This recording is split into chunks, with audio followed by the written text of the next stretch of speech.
JSR IAS அகாடமிக்கு எல்லாரையும் அன்புடன் வரவேற்கிறேன். நான் உங்க புவியரசுங்க. யூனிட் 8ல நாம என்ன பார்க்க போறோம் அப்படின்னா தமிழ் சமுதாய வரலாறு. ஸோ அந்த தமிழ் சமுதாய வரலாறுக்கு கீழே இன்னைக்கு என்ன தலைப்பு பார்க்க போறோம் அப்படின்னு சொல்லி பார்த்தீங்கன்னா திருவிழாக்கள். சரிங்களா? தமிழ் சமுதாய வரலாறுன்னு நம்ம இங்க பிரிக்கும் பொழுது தமிழர் மக்களுடைய நம்மளுடைய கலை இலக்கியம் அது மட்டும் இல்லாம அவங்களுடைய பண்பாடு கலாச்சாரம் இதெல்லாம் பார்த்துட்டு இருக்கோம். அதுல தொட்டு ரொம்ப முக்கியமான ஒரு சப்டாபிக்கா தான் இந்த திருவிழாக்கள் இருக்கு. இந்த திருவிழாக்கள்ல நம்ம நிறைய வகைப்படுத்தி பிரிக்கலாம். அதுல நம்ம பார்த்தோம்னா என்ன பார்க்க போறோம் அப்படின்னு சொல்லி பார்த்தீங்கன்னா இந்த திருவிழாக்கள் சங்க இலக்கிய காலங்கள்ல, சரிங்களா, அதாவது சங்க காலங்கள்ல என்னென்ன மாதிரியான திருவிழாக்கள் நடைபெற்றது. ஏன்னா தற்பொழுது நிறைய திருவிழாக்கள் நடைபெற்று இருக்கு. அதையும் தனியா பார்ப்போம். ஆனால் முதல்ல சங்க காலத்துல என்ன மாதிரியான திருவிழாக்கள் நடைபெற்றுகிட்டு இருந்தது அப்படின்னு சொல்லிட்டு தான் இந்த தலைப்புல நாம பார்க்க போறோங்க. சரிங்களா? சரிங்களா? சங்க காலத்துல வரும்பொழுது நம்ம திருவிழாக்களை எப்படி வகைப்படுத்தி படிக்க போறோம் அப்படின்னா, எப்படி எடுத்திருக்காங்க, எப்படி பண்ணிருக்காங்க அப்படின்னா திணைகளை வைத்து. நம்ம திணைகள் ஏற்கனவே பார்த்திருக்கோம். அந்த நிலம் சார்ந்த பகுதி, அந்த மக்களும் நிலம் சார்ந்த பகுதிகளுமே பாத்தீங்க அப்படின்னா நம்ம திணைகள் அப்படின்னு சொல்லிட்டு நம்ம குறிப்பிட்டோம் இல்லையா?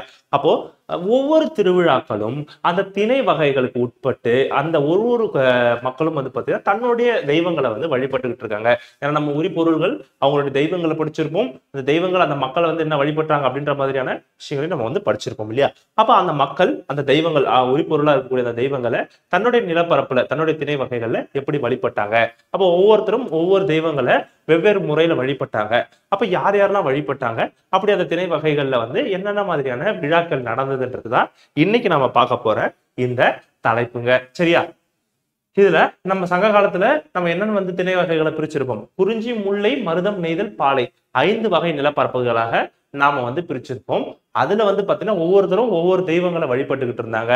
இப்ப நம்ம முல்லை குறிஞ்சியை எடுத்துக்கிட்டோம் அப்படின்னா நம்ம யாரை சொல்லுவோம், நம்மளுடைய முருகரை சொல்லுவோம். முல்லை எடுத்துக்கிட்டா திருமாலை சொல்லுவோம், மாயோன்னு சொல்லுவோம். அடுத்து மருதத்தை எடுத்துக்கிட்டா நம்ம இந்திரன் சொல்லுவோம். நெய்தல் எடுத்துக்கிட்டா வருணன் சொல்லுவோம். அதே போல பாலை எடுத்துக்கிட்டா கொற்றவை சொல்லுவோம் இல்லையா? சோ அந்த மாதிரி திருவிழாக்கள் பாத்தீங்கன்னா நடைபெற்று இருந்தது. இதற்கு ஒரு பாடலும் பாத்தீங்கன்னா தொல்காப்பியத்துல குறிப்பிட்டிருக்காங்க. அந்த பாடல் என்ன அப்படின்னா, மாயோன் மேய காடுரை உலகமும் சேயோன் மேய வைமறை உலகமும் வேந்தன் மேய தீம்புணல் உலகமும் வருணன் மேய பெருமணல் உலகமும். இதுதான் பாத்தீங்க அப்படின்னா தொல்காப்பியத்துல குறிப்பிடப்பட்டுள்ள அந்த பாடல். இந்த பாடல்ல உற்று கவனிச்சு பாருங்க. ஒருவேளை உங்களுக்கு கேள்வி கேட்கறாங்கன்னா நம்ம கரெக்டா பதில் சொல்லணும். இந்த தொல்காப்பியத்துல 4 வகை நிலப்பரப்புகளை வைத்து மட்டும்தான் இந்த இடத்துல குறிப்பிட்டிருக்காங்க. எதை வச்சு? குறிஞ்சி, முல்லை, மருதம், நெய்தல். சரிங்களா? பாளைய பாளைக்கான தெய்வம் இல்லை என்று தொல்காப்பியத்துல இருந்திருக்கும். சரிங்களா? பாளைய ஒரு நிலப்பரப்பாகவோ அந்த நிலப்பரப்புக்கு ஒரு தெய்வம் இருக்கிறதாகவோ தொல்காப்பியர் கருதி இருக்க மாட்டாரு. பின்னாட்கள்ல பாத்தீங்க அப்படின்னா பாளை நிலத்தை பாத்தீங்க அப்படின்னா கொற்றவை என்ற தெய்வம் இருப்பதாக நாம அதுக்கப்புறம் வேற சில இலக்கியங்களை வைத்து நம்ம புரிஞ்சுக்கிட்டோம். சரிங்களா? ஆனா இங்க தொல்காப்பியர் குறிப்பிட்டது படி இந்த 4 தான் குறிப்பிட்டிருப்பாங்க. ஆனா நம்ம 5யுமே பாத்தீங்கன்னா 5 நிலப்பரப்புல இருக்கக்கூடிய தெய்வங்களை வைத்து நடக்கக்கூடிய விழாக்களை தனித்தனியா பார்த்துருவோம். அது இல்லாம நம்மளுடைய இந்த பாவை நோன்பு, நடுகள் வழிபாடு இதெல்லாம் என்னென்ன இருக்கு அப்படின்னு சொல்லிட்டு தனியா அதையும் சேர்த்து தனியா இன்னைக்கு இந்த வகுப்புல நம்ம கவர் பண்ணிடுவோம். அதுல முதல்ல நம்ம பார்க்க போறது குறிஞ்சி நில விழா. சரிங்களா? குறிஞ்சி நில விழா என்பது, குறிஞ்சி என்பது எந்த திணை, எந்த நிலம் பகுதியை சார்ந்தது? மலையும் மலை சார்ந்த பகுதியும் நம்ம குறிஞ்சி நிலம் சொல்லி சொல்றோம். இந்த குறிஞ்சி நில கடவுளாக நம்ம யாரை சொல்றோம்? சேயோன், முருகன், வேலன் என பல பெயர்களை உடைய முருகர் அவர்கள் பாத்தீங்க அப்படின்னா நம்ம குறிஞ்சி நிலத்துக்குடைய ஒரு கடவுளாக குறிப்பிடுறோம். அப்படி இந்த நிலப்பகுதியில பாத்தீங்கன்னா என்னென்ன மாதிரியான விழாக்கள் நடக்கும் அப்படின்னு சொல்லி பாத்தீங்கன்னா வேலன் வெறியாட்டு, அந்த விழாவுடைய பேர் என்ன? வேலன் வெறியாட்டு விழா நடைபெற்ற செய்தியினை இந்த நல்லா புரிஞ்சுக்கோங்க. இதுல நீங்க படிக்கும் பொழுது ஒரு விழா நடக்குதுன்னு சொல்லியிருக்காங்கன்னா அந்த விழாவுடைய பெயர் உங்களுக்கு ரொம்ப இம்பார்ட்டன்ட்டுங்க. சரிங்களா? அந்த விழாவுடைய பெயர் என்பது ரொம்ப இம்பார்ட்டன்ட். 1. 2வது பாத்தீங்க அப்படின்னா இந்த விழா இந்த நிலப்பரப்புல நடந்ததாக ஒரு சான்று, இலக்கிய சான்று இருந்திருக்கும். சரிங்களா? அது எங்க, அதாவது எந்த இடத்துல குறிப்பிட்டிருக்காங்க, அது ரொம்ப இம்பார்ட்டன்ட். இப்ப குறிஞ்சி நிலத்துல வேலன் வெறியாட்டம் அப்படின்ற ஒரு விழா நடந்ததாக, முருகனை வேண்டி இந்த மாதிரி ஒரு விழா நடந்ததாக குறிப்பிட்டிருக்காங்க. அந்த விழா எந்த இலக்கியங்கள்ல, சங்க இலக்கியத்துல குறிப்பிட்டிருக்காங்க அப்படின்னு சொல்லி பாத்தீங்கன்னா திருமுருகாற்றுப்படை, குறிஞ்சிப்பாட்டு, ஐங்குறுநூறு, பட்டினப்பாலை இந்த இலக்கியங்கள் எல்லாம் நம்ம சொல்றோம் இல்லையா? நம்ம 17 மேற்கணக்கு நூல்கள் சொல்றோம் இல்லையா? அதுல இந்த இலக்கியங்கள் எல்லாம் பாத்தீங்க அப்படின்னா இந்த வேலன் வெறியாட்டை பத்தின குறிப்புகள் இடம்பெற்றிருக்கு. சரிங்களா? அடுத்தது முல்லை நில விழா. மாயோன் மேய காடுரை உலகம் அப்படின்னு நம்ம வந்து தொல்காப்பியத்துல குறிப்பிட்டிருப்பாங்க இல்லையா? அப்படி சொல்லக்கூடிய இந்த முல்லை நில விழால ஆய்குல மக்களுக்கும் ஆணிரைகளுக்கும் துன்பம் நேராமல் காக்கும்படி திருமாலை யார மாயோன்னு குறிப்பிடக்கூடிய திருமாலை மனசுல நினைச்சுக்கிட்டு குறவை கூத்தாடி வழிபட்டனர். சரிங்களா? சோ இந்த வழிபாடை வந்து நம்ம என்னன்னு சொல்லி சொல்லுவோம், ஆய்ச்சியர் குறவை அப்படின்னு சொல்லிட்டு குறிப்பிட்டிருக்காங்க. சரிங்களா? அதாவது ஒண்ணும் இல்லைங்க, இந்த குறிப்பிட்ட நிலப்பரப்புல இருக்கக்கூடிய மக்களுடைய தொழில் என்ன? ஆணிரை மேய்த்தல். அந்த ஆணிரை மேய்க்கக்கூடியவர்கள், சரிங்களா, அந்த ஆயத்தியர் சொல்லி படிச்சோம் இல்லையா? சோ அந்த மக்கள் வந்து பாத்தீங்க அப்படின்னா திருமாலை மனசுல வச்சுக்கிட்டு ஒரு குறவை கூத்தாடி இந்த ஆட்டம் ஆடி வழிபட்டுக்கிட்டு இருக்காங்க. இந்த வழிபாடு எதற்காக அப்படின்னு சொல்லி பாத்தீங்க அப்படின்னா, தன்னையும், என காடு சார்ந்த பகுதி இல்லையா, தன்னையும் தன் ஆணிரையும் காப்பாற்றுவதற்காக, இந்த வேண்டுதலுக்காக இந்த வந்து பாத்தீங்கன்னா இந்த விழா எடுப்பது வழக்கமாக இருந்தது. இந்த விழா எடுத்தது வந்து பாத்தீங்கன்னா குறவை கூத்தாடி அப்படின்னு சொல்லிட்டு நம்ம சொல்றோம். அதற்கு வழங்கக்கூடிய வேறு பெயர் தான் வந்து பாத்தீங்க அப்படின்னா, அந்த வழிபாட்டுடைய பெயரே நம்ம வந்து பாத்தீங்க அப்படின்னா ஆய்ச்சியர் குறவை.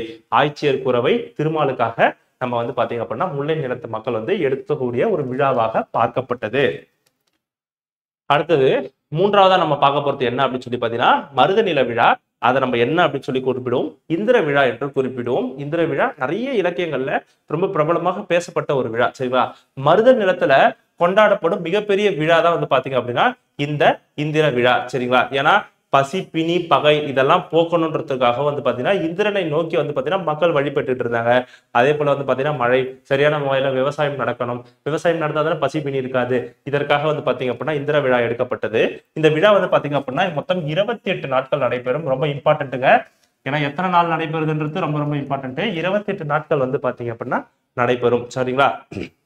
இந்த விழால நம்ம சமய கணக்கர், காலம் கணிப்போர், சான்றோர்கள், ஐம்பெரும் குழுவினர், எண்பேராயிரம் ஆகியோர் ஒன்று கூடி இந்திர விழா நடக்கும் நாளை முடிவு செய்கின்றனர். சரிங்களா? கிட்டத்தட்ட இதுல இருக்கக்கூடியவர்கள், நான் இந்த பிரிவை படிச்சேன் இல்லையா, இந்த பிரிவுல இருக்கக்கூடியவங்க எல்லாம் ஒண்ணு சேர்ந்து இந்த விழா எப்ப ஆரம்பிச்சு எப்ப முடிக்கணும், சரிங்களா, எந்த இடத்துல நடைபெறணும் அப்படின்ற மாதிரியான தரவுகளை எல்லாம் ஒன்னா சேர்ந்து உட்கார்ந்து முடிவு பண்றது குறிப்பிடத்தக்க ஒன்று. சரிங்களா?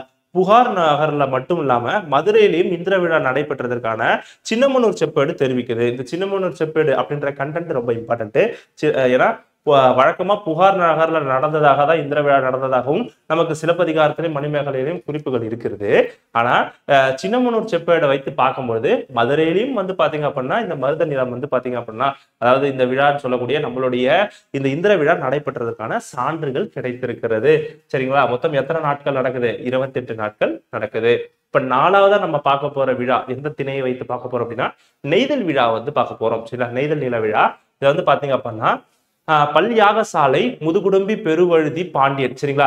இவ்விழாவினை கொண்டாடி செய்தியினை கரிகாலனின் முன்னோடி நாவாய் திருவிழா கொண்டாடி செய்தினையும் புறநானூறு உரையின் மூலம் அறிய முடிகிறது.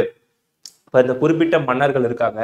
இந்த மன்னர்கள் இந்த விழாவை வந்து முன்னெடுத்து நடத்தியதற்கான சான்று வந்து பாத்தீங்க அப்படின்னா நம்மளுடைய சங்க இலக்கியங்கள்ல ஒன்றா இருக்கக்கூடிய இந்த புறநானூற்றுல வந்து பாத்தீங்க அப்படின்னா குறிப்புகள் கிடைச்சது அப்படின்னு சொல்லிட்டு சொல்லியிருப்பாங்க. சரிங்களா? இப்ப நெய்தல் அதுல அந்த திணையில இருக்கக்கூடிய கடவுள் யாரு?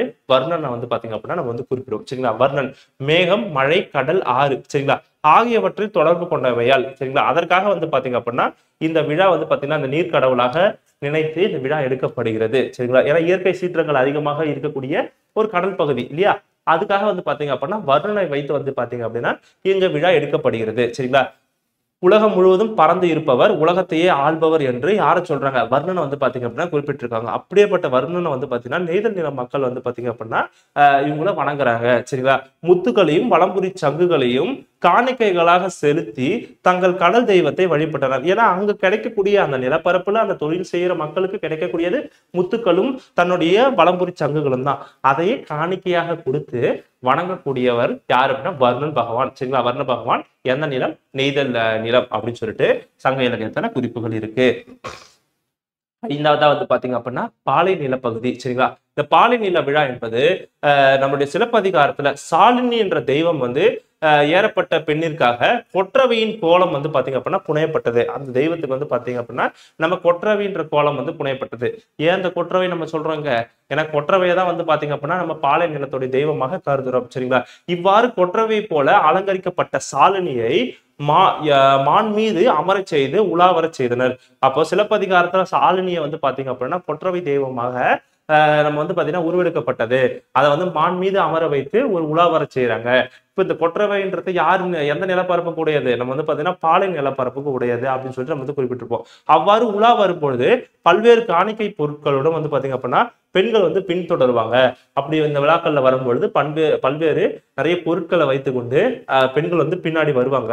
வழிப்பறியின் போது கொட்டும் பறை, சரிங்களா? வழிப்பறியின் போது கொட்டும் பறை, சூறையாடும் போது ஊதப்படும் கொம்பு, புல்லாங்குழல் போன்றவை அச்சமயத்தில் இசைக்கப்படுகின்றன. அப்போ இந்த விழா நடந்துகிட்டு இருக்கு. இந்த விழா மூலியமா மான்ல ஏறி உட்கார வச்சு கூட்டிட்டு வராங்க.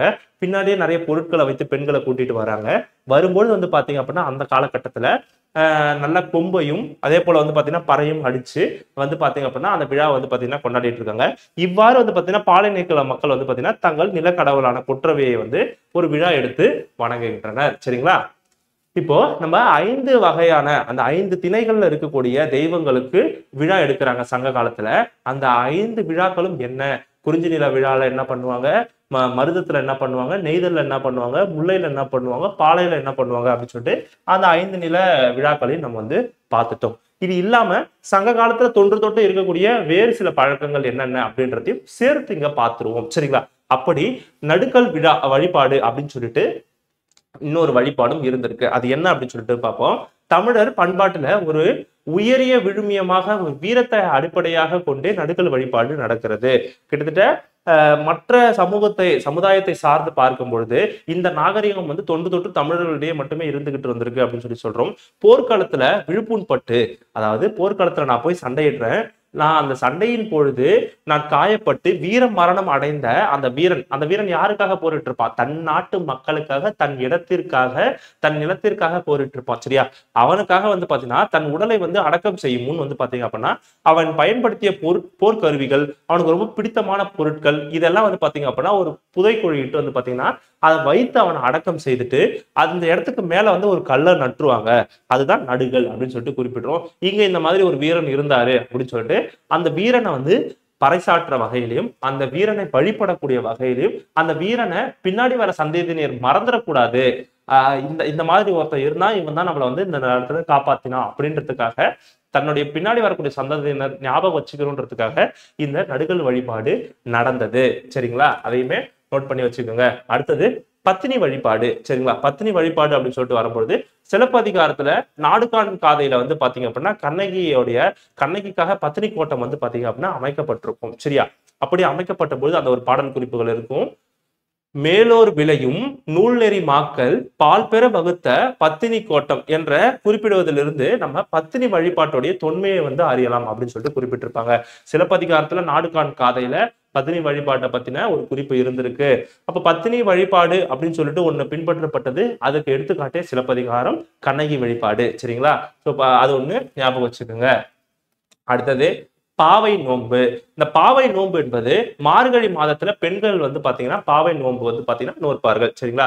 இது வந்து மார்கழி மாதத்துல மார்கழி நோன்பு என்று சொல்லப்படும். ஏன்னா மார்கழி மாசத்துல எடுப்பதால் இந்த நோன்பு வந்து மார்கழி நோன்பு என்று கூறப்படுகிறது. இது மட்டும் இல்லாம இந்த பாவை நோன்பு காலத்துல வந்து பாத்தீங்கன்னா ஆண்டாள் இயற்றிய திருப்பாவையையும் மாணிக்க வாசகர் அள்ளிய திருவெம்பாவையும் வந்து பாத்தீங்கன்னா இறைவனை பார்த்து வழிபட்டு பாடுவாங்க.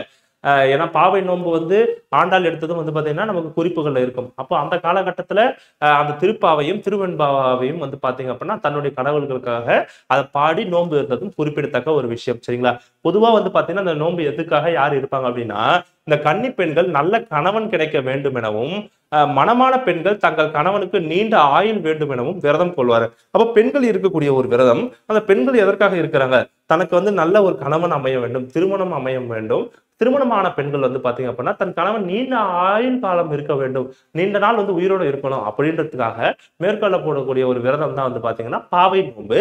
இந்த பாவை நோன்பு காலகட்டத்துல திருவெண்பாவையும் திருப்பாவையும் வந்து பாத்தீங்க அப்படின்னா பொதுவாக பாடப்படும். காலை நேரங்கள்ல எழுந்து வந்து பாத்தீங்க அப்படின்னா இந்த பாடல் வந்து பாடப்பட்டுக்கிட்டு இருக்கு. இந்த நோன்பு வந்து பாத்தீங்க அப்படின்னா பழங்காலம் தொட்டு கடைபிடிக்கப்பட்டு வருகிறது. சரிங்களா? அப்ப பாவை நோன்பு, பத்தினி வழிபாடு, நடுகள் வழிபாடு, இது மூன்றையும் பார்த்தோம். இது இல்லாம நம்ம 5 திணைகளுக்கு உட்பட்டு இருக்கக்கூடிய அந்த நிலப்பரப்புக்கு உட்பட்டு இருக்கக்கூடிய 5 விழாக்கள். சரிங்களா? அதையுமே வந்து பாத்தீங்க அப்படின்னா நம்ம தனியா பார்த்திருந்தோம். சரிங்களா? இதோட நம்ம விழாக்கள்ல இப்ப நம்ம எல்லா விழாக்களையும் பார்த்துடல.